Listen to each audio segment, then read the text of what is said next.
Hey there folks, and welcome back. This time we're going to be looking at some meta updates for Regulation H. This is right after the Latin America International Championships, and I just want to look at how the meta is currently developing and what was doing well right before and what did well at the International, and then what we need to start looking at as far as Sacramento and other regionals coming up. So just at a glance, if we go over here, this was LAIC, and this is from C-Buddy on Twitter. And we just have some usage stats. So we still have Sneasler, we still have Incineroar, but there's a lot of Golden Go. And if we look at the last regional right before, there is still a lot of Golden Go, but there's a lot of King Gambit, and King Gambit has really dropped off here. Volcarona is all the way down here. So last regional, it was a lot of Volcarona, a lot of King Gambit, and not that many of them made it into day 2. We have more special attackers right now in the meta. If we look at what we had here, still had Blood Moon starting to come up and gold up here. And it's still mostly consistent with what we've been seeing. We have Porygon 2 is making a comeback right down here, 6. And we have 9, which is not that big of a change. But I think what's most notable is Dondozo. So we look here, there was a lot of Dondozos in day 2. And if we look at Tatsugiri, there was 8 of these. There was like 4 of those. And there really weren't that many Tatsugiris that made it into day 2 at this past event. And it's mostly just because everyone is running Haze on Dragonite now. So it's just really easy to take advantage of that comp, I think. There's still a decent amount of Amoonguss, but not as much size spam, which is nice. The one mon that is starting to creep up though in usage is right here, Komomo. And actually Gastrodon being there is interesting. So if we come here, obviously we have the winning team was a Sun team, and we've been watching this team develop over the past month or so. It came from Japanese Ladder. He's been just making little tweaks here and there. We still have to be aware of this team. I think it's going to be a little bit more widespread now that it's won. We've seen this comp has been popping up, which is Muddy Water Pelipper over Weather Ball, and Mr. Sinistcha is back after a very long time of not being that great. And if you look at the Dragonite set here, it's not even running the priority move anymore, it's running Tailwind instead, which I think makes sense on this kind of team, because you have a lot of speed control options. You have double Tailwind, and you have Trick Room, and you have a Scarfmon, which is nice. And most players are building both bears, honestly, in a mixed range as far as speed tier, which lets it do well in both, which is pretty cool. And all the way up here we have Ashton Cox, and this is what I was kind of looking at with the Komomo team and with our regular Dozo by itself. And this is a very, very strong comp that looks like it was kind of based around regular balance, but instead of Gambit and Dragonite, Magmar sometimes, right? It's a little bit more about as much damage as possible. And we have kind of a stall-ish mode. It's still very good to have Unaware right now, even if there's not a lot of other Dondozo, because there is a lot of boosting in this kind of meta. So we do have this mon that boosts, but we have Gold, which has specs. There's no coaching here, so it's just really strong fake out support and redirection. That's a really common theme right now, is we're having double fake out and a redirection mon on a lot of these teams. We look here, we have double fake out. There isn't a redirection on this version. Having the double fake out is normally more than enough. And you have a Ghost type, which naturally dodges. This is Ghost Terra, and this is Ghost Terra. It does have Protect, and we have Cover Cloak. So there's a lot of fake out options and a lot of mons that don't necessarily care about opposing fake out users.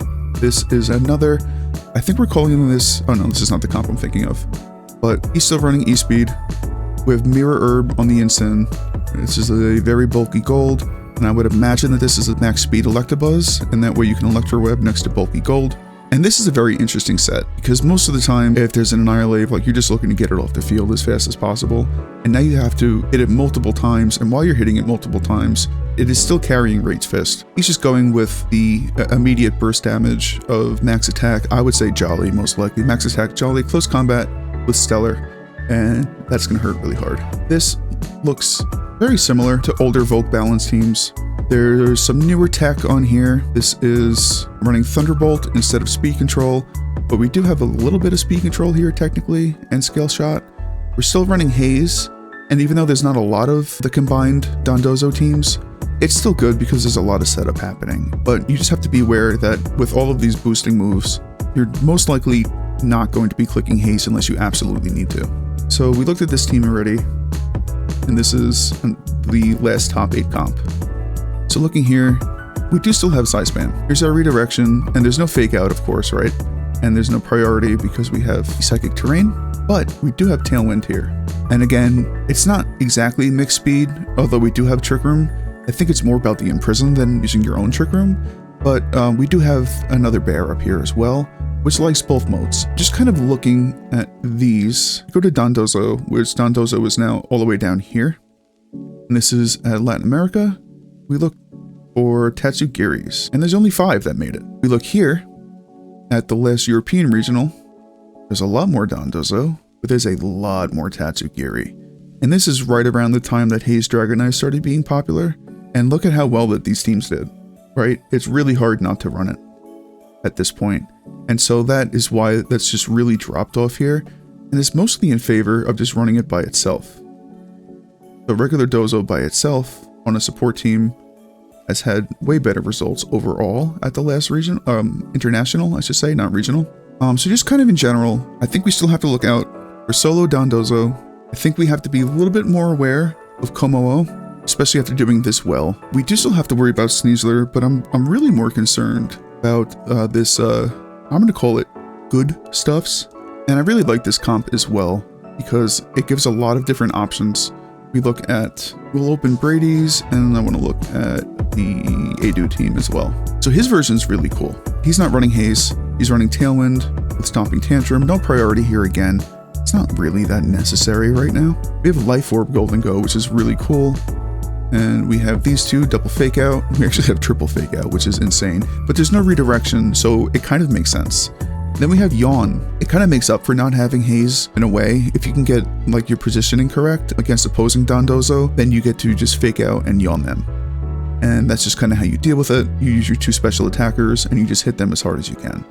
If you look at Brady's version, which is very, very similar, but instead of Rillaboom, he has the vest over here on Blood Moon, and we have Amoonguss in that spot instead. And he is running Tailwind and E-Speed, but just no Protect. And that's another variant that's out right now. He also has Life Orb, but instead of the defensive Terra of water, he just wants to hit as hard as possible.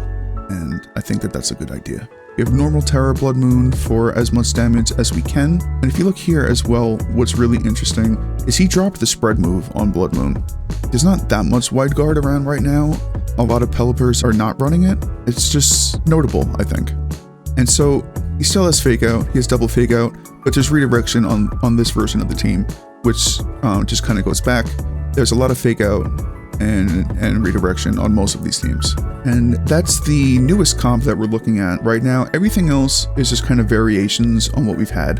And so that's worth looking at right now, I think, too. There's a lot of Haze, a lot of Tailwind, Skill Shot, and then either Protect or a coverage move like Stomping Tantrum. There's not a lot of low kick right now because of all the Golden Go. You would rather have Stomping Tantrum in that spot, I think, personally. It's a lot of Life Orb, which is really strong, and there's a little bit of Citrus Berry with just a standard moveset. But I think we need to look a little bit more at these mons. And again, if we look at our usage stats, really not that surprising, I don't think, that the top mons are still the top mons. We still have to deal with rain. We still have to deal with sun. We still have to deal with side spam. We still have to deal with balance. I really don't, like, as much as the comps are looking different, it's still mostly where we were at Baltimore, with a lot of just fine-tuning things. So it's just these small little meta adaptations. Let me find, where's one more? Yeah, here we go. It's these small little adaptations of having the Trick Room. It does not have Tailwind, but this is Scarf Pelipper, which is really cool, with Icy Wind as speed control. And we have Friend Guard with the mouse and with our Chaladon. Just a lot of redirection and healing here, which is mostly what that's for. But there's just a lot of like variations on like more successful comps that we've already seen. So we still have to watch out for rain. You still have to be aware of Pelipper. You still have to be aware of our Chaladon. That's never going away. The only other mon that was not as common would be Charizard. We still have Torkoal. We still have Sun teams. There was actually one team over here that still had Delphox. And so it's still there. We still have Meowscarada. We have the slower Indeedee. It's a little bit bulkier, which is most likely why it's here. And again, there's no fake out because we have Psychic Terrain.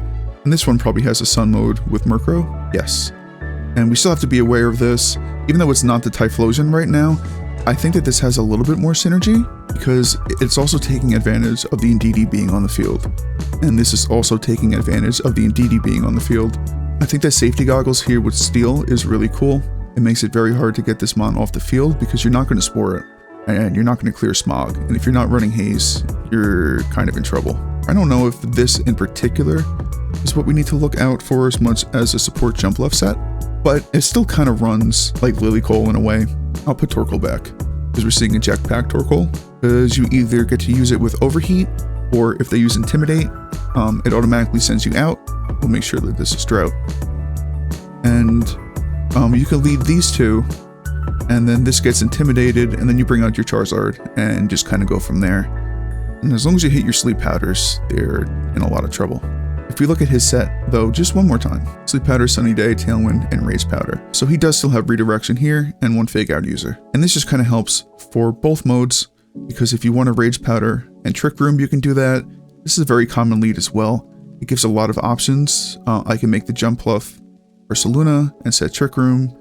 I can get rid of P2 for Torkoal and set Tailwind, or just go out for Charizard and set Tailwind, or just go for Charizard and Sunny Day, and then next turn you set Tailwind. You can still Fake Out and Trick Room, you can still Fake Out and Tailwind, or just have boosted damage from Flare Blitz, but there's a lot of modes here. And I think that even though the variations of Porygon 2 are not doing as well as they were, how it's adapting with Ursaluna, that's making it still very, very strong and very hard to deal with. But that's about where we are right now. I think Amoonguss has been very consistent again, despite all the size spam, and we have to just respect this, which is why we're seeing like Safety Goggles Dozo, there's a lot of Electabuzz, and we're leaning more on this instead of the Magmar mode, which actually might be changing right now after seeing Sun win, because you just have natural resistances here better.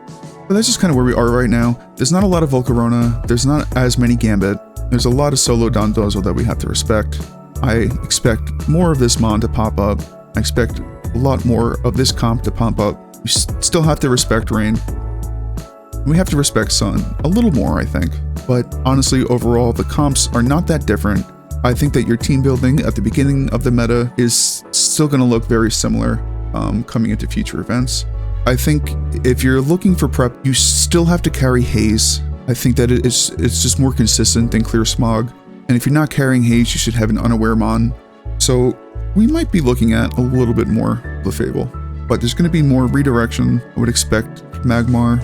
And so hopefully if you're looking to fine-tune your team right before your next event, that this has been helpful. Make sure to like and subscribe if you're not already here, and we'll do more of this next time. Thanks, folks.